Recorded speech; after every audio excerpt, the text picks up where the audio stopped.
اللہ पाक का एक ऐसा अस्मा मुबारक आपको बता रहा हूँ जो इंसान के कल्ब को नरमी की तरफ, परेशानी को खुशहाली की तरफ, तंगदस्ती को फरागी की तरफ, बीमारी को सेहत की तरफ, किसी भी किस्म की परेशानी हो उस परेशानी को दूर करने के लिए ये अल्लाह पाक का अस्मा मुबारक है कि इसके साथ रहमत ही रहमत नाज़िल होती है, बरकत ही बरकत नाज़िल होती है, वुसअत ही वुसअत होती है।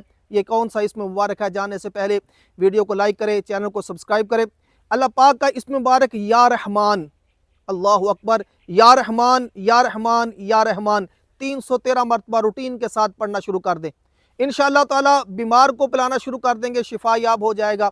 परेशान को पिलाना शुरू कर देंगे, परेशानी दूर हो जाएगी।